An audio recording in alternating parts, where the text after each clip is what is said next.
आप देखिए कि ये बड़ेल नहर है। इस नहर की बताई जा रही है कि सिल्ट सफाई हो गई है।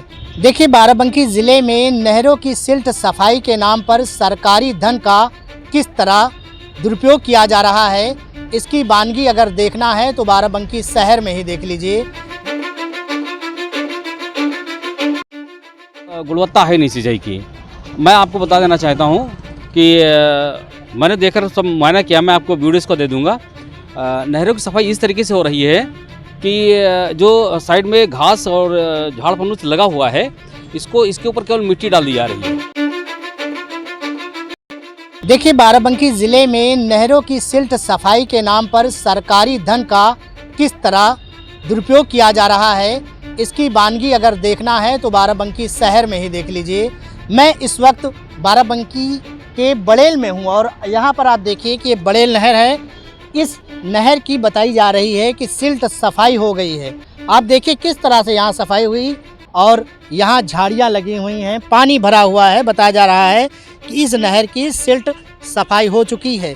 यही नहर नहीं है, बाराबंकी में जो भी नहरें हैं, अधिकांश नहरों में शिकायत की जा रही है कि जो सिल्ट सफाई हो रही है, उस सिल्ट सफाई में बड़ा खेल किया जा रहा है। सकते हैं ये ऐसे, अभी जब पानी बरसेगा तो ये सब उसमें जाके गिरेगा।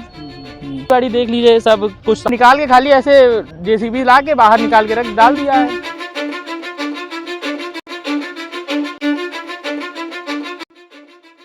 बाराबंकी जनपद में कृषि प्रधान जिला है। यहाँ पे 3 फसलें होती हैं। यहाँ पे नहरों की बहुत महत्वपूर्ण भूमिका है किसानों की उपज में। ये स्थिति ये है, इस समय नहर की सफाई चल रही है।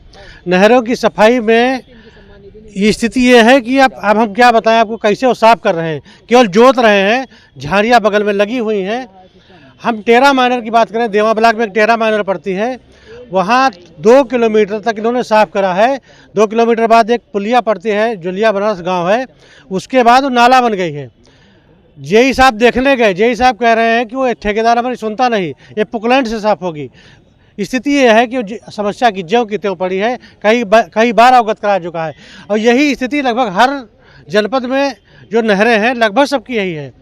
बीच में एक पटना माइनर है, उसकी सफाई हुई तो वहाँ पे इतनी ढुलाई हुई है उसकी, जो ये होते हैं आपके डम्फर कि अगल बगल की सड़कें टूट गई। एक खड़ंजा भी नया लगा था, बैठ गया। तो केवल जो पटना माइनर है, देवा ब्लॉक में पड़ता है, पटना माइनर में वहाँ के अगल बगल जो है आप देख लीजिए, सड़कें टूटी हैं और एक खड़ंजा जो अभी लगा था 1 किलोमीटर का, बिल्कुल बैठ गया। तो ये स्थिति है। जो मतलब लेता है, टेंडर लेता है, वो केवल कमा रहा है। अधिकारी क्यों चुप है, बे समझ नहीं आता कि उनको कमीशन मिलता है या क्या है, ये वो जाने। कृषि विभाग, सिंचाई जो कोई गुणवत्ता है नहीं सिंचाई की। मैं आपको बता देना चाहता हूँ कि मैंने देखकर सब मुआयना किया, मैं आपको वीडियोज़ को दे दूँगा। नहरों की सफाई इस तरीके से हो रही है कि जो साइड में घास और झाड़ फूस लगा हुआ है, इसके ऊपर केवल मिट्टी डाल दी जा रही है। मिट्टी डाल दी जा रही है, वो साफ़ नहीं की जा रही है। और वो मिट्टी जो है बह करके जब नहर पानी आएगा तो मिट्टी आकर, यानी पानी आगे जब तो फिर मिट्टी उसी नहर में आ जाएगी, वो फिर जस की जस पड़ जाएगी। और इसका कोई मतलब नहीं है, केवल सरकारी धन का दुरुपयोग किया जा रहा है। और ये प्रशासन की मिलीभगत से, ठेकेदारों की मिलीभगत से जो है पैसा का जो है दुरुपयोग किया जा रहा है। इसमें कोई हित की बात नहीं है, किसानों की है। पारा खंदौली है, उसके नहर देवा से आती है उधर से।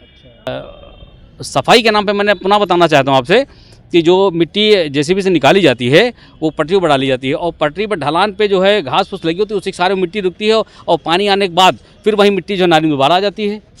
अगर वही मिट्टी पहले से साफ़ होता था, लेबरों के द्वारा साफ़ होती थी, अब इनका ये कहना होता है कि अब साफ़ नहीं हो पाएगी। जब पहले ये कार्य हो रहा था, जब सुविधा नहीं थी, तब कैसे हो रहा था और बढ़िया नहरें साफ़ हो रही थी। सारी मिट्टी यानी घास छिड़ जाती थी और मिट्टी नीचे से दरेसी करके वो उठाई जाती थी। अब तो जैसे भी खुदती है तो कम से कम एक मान के फिट मिट्टी वो खुदी हुई पड़ी रहती है, और जो पट्टियों पर डाल जाती है पानी फिर क्या जाती है। झाड़ फूस लगा हुआ है, जो झाड़ियाँ उगी हुई हैं वो साफ़ नहीं हुई हैं, और उसी मिट्टी डाल ली जाए तो वो झाड़ फूस दब जा रहा है। अब पिछले साल भी ऐसे हुआ। अधिकारियों के पास कंप्लेंट लेके जाओ, अधिकारी सुनते ठीक है, मैं दिखाता हूँ उसको, और दिखाने के नाम पे खाना पूर्ति होती है, इनके कर्मचारी जाते हैं, उसके बाद क्लीन चिट दे जाती थी। नहरों की कहीं न कहीं हालत बेहद खराब है। पूरे मामले पर जिला अधिकारी बाराबंकी ने जांच बैठा दी है और उनका कहना है कि अब पूरे मामले की जांच करवाएंगे, जो भी कमियां पाई जाएंगी उस कमियों के तहत कार्रवाई की जाएगी। फिलहाल इस पूरे मामले पर जिलाधिकारी ने कार्रवाई का आश्वासन दिया है। जो भी नहरों में सिल्ट सफाई के नाम पर धांधली की जा रही है उस पर कार्रवाई होनी तय है। Satish Kashyap, news of nation, Barabanki.